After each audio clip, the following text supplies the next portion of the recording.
What was it like when you received support from Black Coffee? I cried. I was in the car and I got the notification on my WhatsApp from the label that I released it with.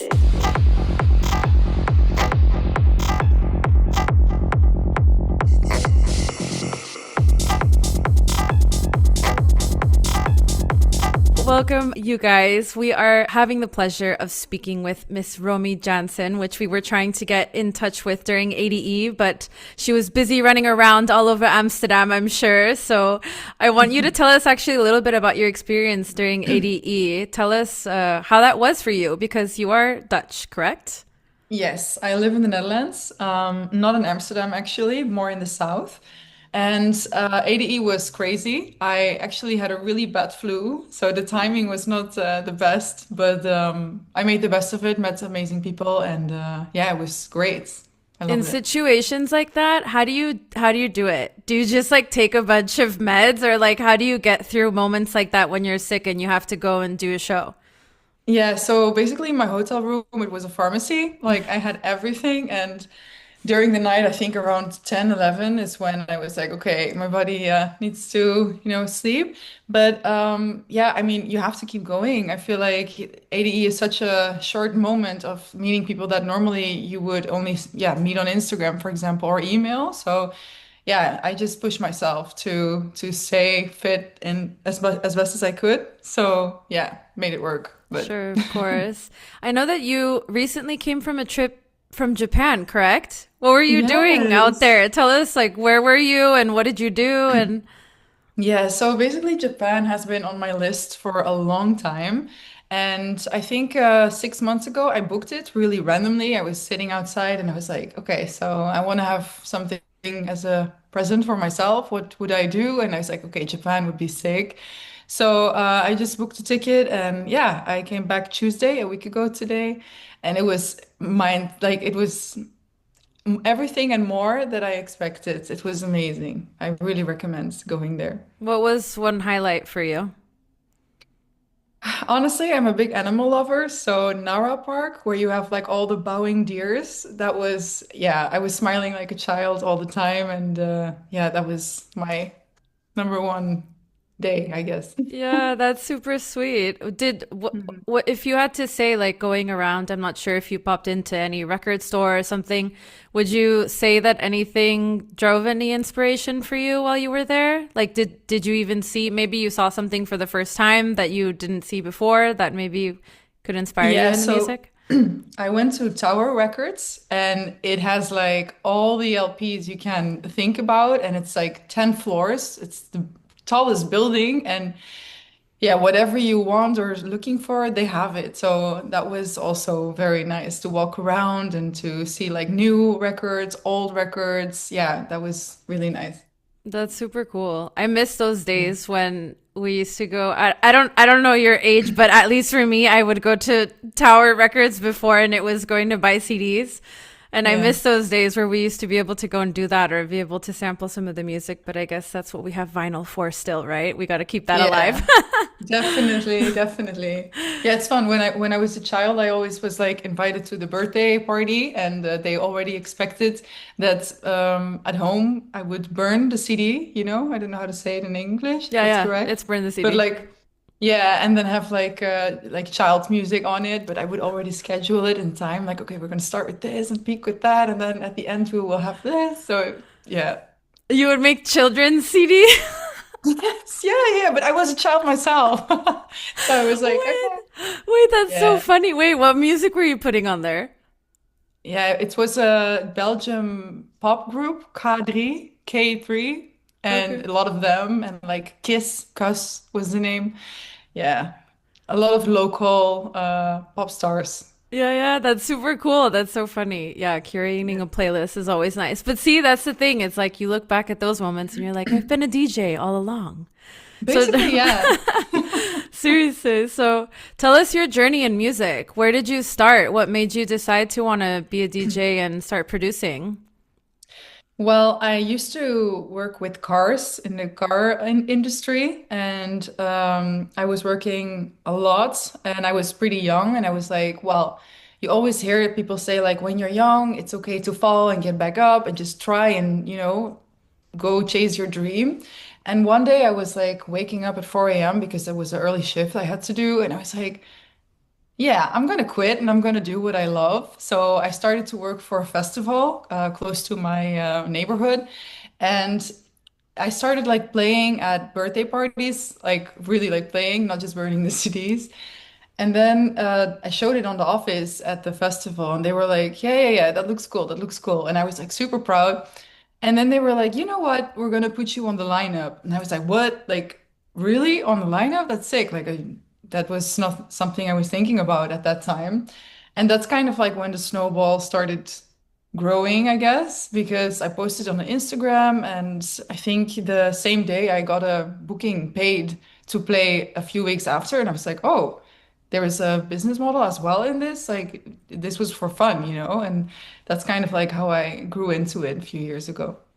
And when that happened, was that something that so you kind of sounded like it wasn't familiar to you. Were you not around to like DJ friends, or do you not come from a musical background, or? Well, my father used to be a DJ when he was in high school, like at prom and stuff. So yeah, with dinner, he would sometimes brag about it and was like, "Oh, cool, cool." But never thought I would like step into his steps regarding to the DJing. So it really came like naturally into my life. And has he influenced you in music at all? Like what were you guys listening to in the house growing up? I remember we always like every Saturday we went to a restaurant in Germany, and it was like my grandmother, her boyfriend, my father and his girlfriend, and we were like packed in the car, and we would listen to music and sing along like AC/DC, for example. And yeah, I have amazing memories of that. But it's a totally different style than I'm playing now, but I think Yeah, that is where my love for music started. sure. And Yeah. tell us about your style now, because when I go through some of the music that you play in your sets, it does sound a little bit melodic. It sounds like some Afro house. So where did that influence come from, and what do you love about it so much? Yeah, so when I started, I only played tech house. And then I saw Black Coffee a few years ago in High before Afro House was this big. And I remember thinking like, whoa, this is actually the perfect balance that I'm trying to look for, like not just tech house, not just Afro House, but something in the middle. So I really tried to combine it and not just stick to one genre because I love to really feel the crowd and see what it needs at the time, you know? So for me, it's important that it's the right track at the right moment. And if that's more techie or more Afro, then yeah, I don't want to stay in the box, if that makes sense. Sure, of course.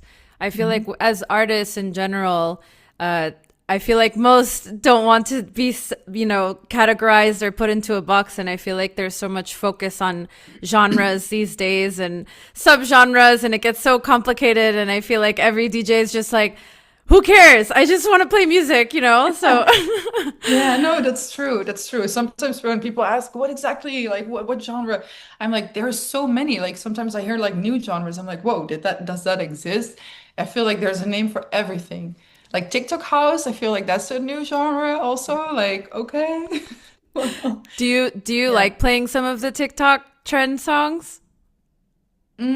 Honestly, not to brag, but sometimes I receive them before they get viral and I love playing them then. But as soon as it gets like a viral thing, yeah, I don't know. It depends. Sometimes when I really, really love the track, but I also try to like keep searching for new tracks and really share new music with the people when I play. Do you know that it's going to be a viral TikTok, or it's just a coincidence that you get the track and then it ends up being a trending TikTok song? There was this one track, Yamore, from my friend Jesse Benya, that I remember we were playing at the same event and the track was not released yet, and he was playing it. And of all the great tracks that he played his set, like that was the one that stick with me. And I remember when he finished, I go to him and I asked, like, what was that track? It's like da da da da da da da. And he was like, oh yeah, that's my own track. It's coming out soon. And I already knew like, whoa, the fact that it sticks so good, that's gonna do something. And it was the Interest. biggest hits, I feel like. Yeah. Yeah. What are your thoughts on TikTok and like using it for music? Do you find the benefit to it, or do you also kind of feel like a lot of people that have this biased opinion, whether they don't like the TikTok trends and this kind of thing. But what is your take on it? I mean, I guess if you can promote your music on that way and it works, that's a good tool to use. I think there are many tools, but I don't have a real opinion about it. Honestly, I am figuring out TikTok still because I'm learning. But I think if you can use it to promote your music, it's great. Yeah. And what about influences for production? Because I know that your latest release, which we wanted to talk about during ADE, was Yeah. Rumors. So that came out in September. It's December now. So tell us about that track and then also some of the other tracks that you've produced before that and what the influences behind that and what stories you were trying to tell. Yeah, definitely. Rumors, it's more a darker club track that I prefer playing peak time, and it's a really hypnotic track with the vocals of Lazarus Man. So yeah, I have you have heard Rumors? Yes. Yeah, I feel like it's not necessarily a TikTok trend track, which is also not my main focus. But I feel like in the club, it's one of those tracks for me personally that really sticks and really gives that power. Before Rumors, I released Loving You with Starving Yet Full. It is a more emotional track, but actually, I think I could make some TikTok videos on that one. Okay, so you have to get to work. I know TikTok is not, Yes. it's like you either go viral immediately or you can't figure it out for like years. I don't know how it's Yeah. crazy. No, Yeah. but what are like tell us a little bit in depth like what makes you decide to do the tracks that you way you do. Not necessarily your process, but like having those vocalists on. Like how did you get in touch with those vocalists? Why them? Starving Yet Full, I have been admiring his sound, like his voice for years. And we tried a few times before Loving You, but we didn't match basically. And then Loving You, I sent it to him and he was like, yes, yes, yes. And he immediately, I think within 10 minutes, we had like the track finished, like it just wrote itself. And Lazarus Man, I met him at ADE actually last year. And we did some tequila shots and was like, yeah, we're gonna do a track. We should do that. Super cool. And yeah, from one thing came the other, and there was Rumors. So Do you ever like to work on vocals yourself? actually, yes, I do, but I haven't released it yet because I don't know. I feel like it's when you hear your own voice, it's like, is that me? So I'm trying to feel a bit more comfortable using my own voice. Are you using it completely like raw or are you adding some effects to it? Yeah, let's add some effects. No, because I understand too, because I've recorded a lot of vocals, not like singing, but more like spoken word, let's say. And even Mhm. this alone, I'll be like really uncomfortable at first, especially if I'm writing out, whatever it is that I'm saying, like the lyrics, right? And then I'm like extremely uncomfortable with my partner because I'm a duo as well. And I'll be like, I don't even want to show it to him. And he's like the first person I should be showing it to, right? And I'm like, I don't want you to even hear it. And he's like, just show me. And then Yeah. afterwards, I'm like, oh, it's really not that big of a deal. Like once I feel like if you play it out to at least one person and then they don't Yeah. react negatively, I would hope, or if they do, I don't know, but I doubt it, then it's Mhm. like, oh, you kind of get over it a little bit. And then once you Yeah, you're hear it, right. once you hear it like played out, then it's like not even, I don't know. Yeah, no, you're right. I I feel like that these are the moments you can really play around. I feel like my screen is zooming in. I'm getting closer every. Yeah, it like goes in and out a little bit, Oh, but but it's fine. okay, perfect. No, I don't know. Playing around is fun. I'm doing that, but yeah, here I go.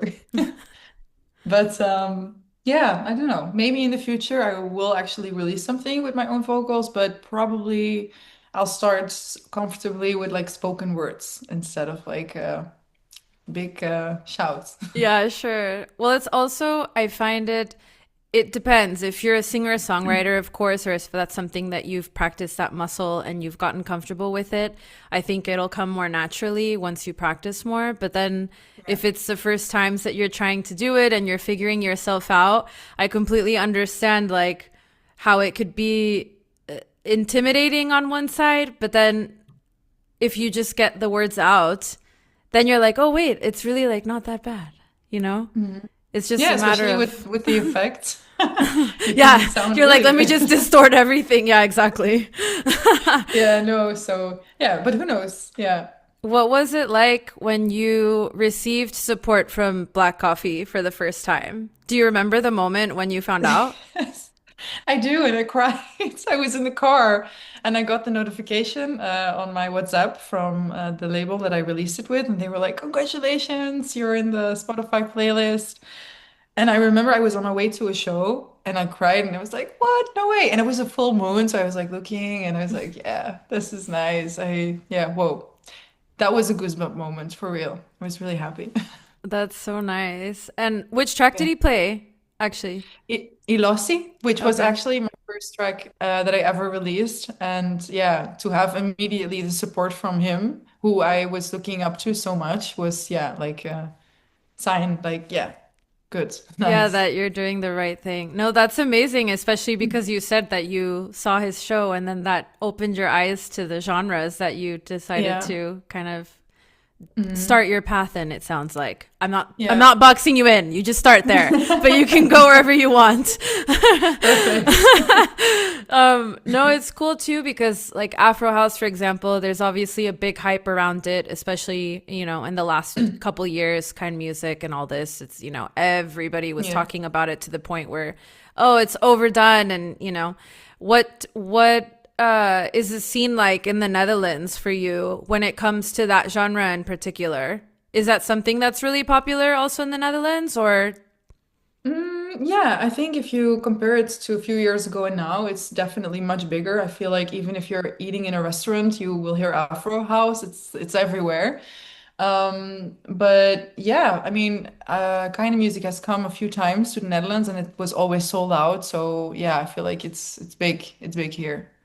Yeah. especially because I think with the Netherlands, at least for somebody like me, where you automatically assume certain genres go like match with certain places. For like Berlin, it's like you see techno coming from there, right? Or in the Mhm. Netherlands, I don't know particularly which city, but you see, you know, hard style is always like really popular Yeah, or hard has style. been, you know, so that's why I was wondering kind of this little bit more, you know, slower, 123 BPM around there, you know, how did it kind of fit around or it just in nightlife or in club culture in general there? Yeah, yeah. No, I think the techno and hardstyle is bigger than house, if I'm honest, if I look at the events. But like the house and the Afro house events, it's more like intimate. So the events tend to be a bit smaller, but that doesn't mean, you know, the vibe is less or anything. Sometimes I think it's even better because yeah, you're really sharing that moment with a few people and yeah. No, I think I have nothing to complain in the Netherlands regarding to people liking it. Where are some of your favorite places to go if you were going out for a night in, I don't, what city, where are you? I'm in Maastricht, which Okay. is I think 5 minutes from Belgium and 1 minute from Oh, Germany. oh, oh, So oh, okay. super. Okay, okay. Yeah. But when I go out, I like to go to the Loft in Amsterdam. And do you know it? I don't think I've been to the loft, but I saw that you play there, right? Yeah, it's like a tall building and you're like, it's all glass. So you can see the whole city and at night it's beautiful. It's wonderful. And Yeah. do they have different music events there, or is it usually you Yeah. get a certain vibe? Mm, I think if you play in the loft, there is always a very high energy vibe, but they do all kinds of genres. Like, yeah, not just one event. They do a lot of parties there. Every weekend, I think three maybe, and all different genres. So, Okay. Yeah, cool. yeah, It yeah, sounds like a fun place. I just wanted to hear yeah, your recommendation in case anybody is visiting, then they know where to go. yeah. So Well, you yeah, that's how. and how about Tomorrowland? So you debuted this year, right? Yes. Tell us more. So when you got the Um, news, what stage did you play? Yes, I got the news a few weeks before, and I actually wasn't expecting it anymore because I already heard here and there some people were confirmed, and I was like, oh, okay, well, maybe next year. So I was really surprised when I got the news and happy, obviously. And yeah, it was an amazing day. I do remember we were in traffic, and normally I think it's like less than an hour from where I live. And I think we did like 3.5 hours to get there. So I remember being in the car like, no, this is not going to happen. I have never ever been late to a show. It's not going to be like Tomorrowland. And I made it in time, but it was one of the most stressful days before because of the traffic. That's something that really stuck with me. And yeah, playing there was amazing because I feel like people from all over the world they come there. So yeah, it's really nice to see the crowd and that everyone is like literally one, everyone is just vibing to the music. And if you're from India, China, the Netherlands, Belgium, everyone is there together enjoying the music. And I think that's something magical. So yeah, Did it's you sick. get to enjoy some of the festival once you were done with the traffic and playing? I did. I did. They had very nice food also. I remember backstage, that was insane. And also like walking around and seeing how immense, huge it is. And wow, yeah, obviously the main stage, that was a bit of a bummer, but I think they solved it perfectly and people like, yeah, maybe partied even harder because we were so happy that it didn't got canceled because yeah, there was a lot of fear that it was going to be canceled. So yeah, I felt very grateful walking around. Yeah, I was gonna ask about that because of the main Yeah. stage burning down this year and how that was obviously big, big news in our community and a lot of people extremely sad and disappointed. But of course, the show went on, and I think this was what made everybody come together and, happy at the end of the day. Of course, besides the people that actually put it all together, but Yeah. even them, I think were relieved that they could still put on the shows, right? So what was it like when you were walking through for the first time and then seeing, the remnants of the stage? Yeah, in at first it was shocking, like holy, yeah. I don't know, can I curse here? Yeah, yeah. Like holy shit. But yeah, I mean, it also had something to it. Yeah, I feel like it was like a monument almost because the whole world had seen it and to see it like with your own eyes, I don't know. It was almost like special. Felt, Mm, yeah. That's how I saw it at least. It yeah. wasn't like, oh, well, that's yeah, sad, but no, I don't know. I don't think a lot of people saw it as a negative thing. Obviously, the people who worked on the stage, like, yeah, that is terrible, but everyone took it good. I feel like, yeah, Right. Yeah, at first it was devastating, but then I think the recovery was even more yeah, important than what had happened, right? What exactly. stage did you play? Rice, Where is rice that? state. As in, where? What do you mean? Where is that? Like, I don't know, like, what does it look like or where is it? Because there's so many stages that, like, even I went for one day ever, like, Yeah, it ever. And even this, like, I didn't know, like, half the names of the stages. I didn't know, like, where they were, like, like, some are next to a fountain or some are next to, like, the food area or something like this. So I don't know if it's, like, yeah. tucked away somewhere or. It was a bit tucked away. It was like kind of in a forest. Yeah. But honestly, I was lost all the time when I was walking because, yeah, I was like, oh, that looks so nice. Oh, that's also amazing. And like 10 minutes later, I was on the other side. So, yeah, I'm not sure where to pin exactly. Yeah, yeah. Well, we'll get a map and we'll figure it out. Yeah. And tell us about the backstage experience, like you said. So, like, you were like surprised that the food was super good. Like, what food did they serve? Or like, tell us a little bit more about the backstage. Yeah, no, I'm not really surprised. It's just like the people that I've spoken to who had already played at Tomorrowland. They were always talking about the food backstage. I was like, okay, now I'm curious. But like, yeah, things like oysters and freshly cooked salmon, like fancy stuff. Not that I always like fancy stuff, but like at a festival backstage, you normally don't really expect that kind of level of catering. So that was sick. Yeah, it was nice. Did you get to meet anybody that you hadn't met before? That was Mm, You mean the chefs? well, not well, the chefs too, but no, like Kidding. any other DJs or. But yeah, maybe the No. chefs. We like chefs too. Yes. No, it's important to network, obviously. No, I saw some artists walking around like, oh whoa, I saw you on Instagram. So cool to see these people in real life. A lot of people that I already knew. And also, yeah, some people that I met at that day, but never really, not just DJs, but also people working in the music scene. And yeah, it's a really nice place to network as well. Yeah, sure. Oh my God, I can imagine. Even not being on the festival grounds, I was sitting and having lunch in an Airbnb, and it was like, stage Yeah. manager this and this person that. It's like Sick, everybody's right? everywhere. Yeah. Yeah, You're like, crazy. okay, I need to know all of you. Yeah. No, that's super cool. Yeah. Was it your first time going to Tomorrowland or? Yes, it was Nice. intentionally because I always said I am going when I can play. That was like my rule. So yeah, I'm Only happy.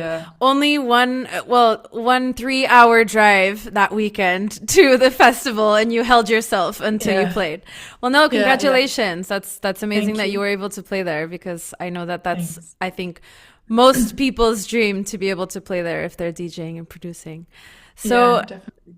I know that you have some other festivals that you've played at as well. I think Mysteryland is near home Yeah, for you. yeah. It's close to Amsterdam. I think 2 hours. Yeah. Okay. And tell us, like, you've played in Mysteryland, Extrema, Outdoor. How are they different from each other? Like, from Tomorrowland to Extrema to Mysteryland? Like, what is the experience like that you've had so far? So I think Extrema, it's a bit more underground, and it's really like people come for the DJs, and they're like really in like how can I say it? Sometimes it's like artists that are not really well known, but people will still show up because they are really like they how can I say that? They study the music, and I think with Tomorrowland, it's not just the music; it's also the stages and the whole story that's around it. And with Mysteryland, I feel like Mysteryland was close to Tomorrowland. I feel like it's like the sister basically. Like that's the vibe I got. So yeah, I love playing at them all, but yeah, it's there are different festivals. Yeah. Sure. And hmm if you had to say any music discovery for you at any of the festivals when you were walking around, did you discover anybody that stuck with you, that you walked into their set and you said, "Oh yeah, I like this person." Yes, actually, there was the Tomorrowland. I saw John Summit's set and I loved it. I thought that was really cool. And also the people, like everyone was like jumping and yeah, I think that energy was sick to witness. It's a different genre, but still I was really enjoying. It was Cool, nice. yeah. Oh, you don't know, girl. I was obsessed with him for a while, for a while. Yeah, yeah. Yeah. And not like that, because that's what everybody thought, but it was because he had released that track Human, and I was doing Oh, radio and I know. stuff before, but Human Yeah. was what made me like fall in love, and then I was following that guy everywhere for a minute because I used to live in Miami. Oh, Yeah. Yeah. then So yeah. before he moved to Miami, he was coming and playing shows. He would do like the 8 hours at Space, and I was at all of those. Oh, that's Yeah, sick. yeah, So you yeah. know, yeah, but it's I sick, know. right? Like the energy and yeah, it was really good. No, I Yeah. actually met, like, I don't follow his stuff as much anymore because it went a little too pop for me. But I still loved a lot of the tracks on the album that he released, and I'm sure that I'll love the tracks on his album that he's producing now. But hmm I met so many friends because of him, so I will always be forever thankful. Yeah, Grateful. Yeah. yeah, yeah, for That's sure. amazing. Yeah, Yeah. that his dance floors brought a lot of cool people together. Yeah, definitely. Tell us, last thing, 2026, what can we expect from you? Yes, well, a lot of new music and a lot of new collaborations. I can't say too much yet, but exciting stuff, really nice. And yeah, also a lot of touring. I will travel again. And this year I was crazy. Like I think I never had so many flights ever. So I hope to top it next year. And yeah. You gotta stay healthy, get those air miles, and start Yes. flying first class in no time. Oh, damn. Yes. Who knows? One day. It'll happen, I'm sure. Yeah. And then you'll get that same Tomorrowland meal on the plane. Oh, Stop it. I swear. Yeah, I know. It's funny. Every time I see their catering on like people's social media too, and I'm like, damn, I just want to get invited to the like just to eat. Yes, I'm like, right? I'll do the music next time. Yeah, yeah, for real. No, but yeah, that's that's it basically. So Yeah, mhm. cool. All right. Well, it was nice chatting with you, and thank you for Yeah. coming on with us at DJane Mag, and hopefully we will get to see you very soon. Thank you for having me.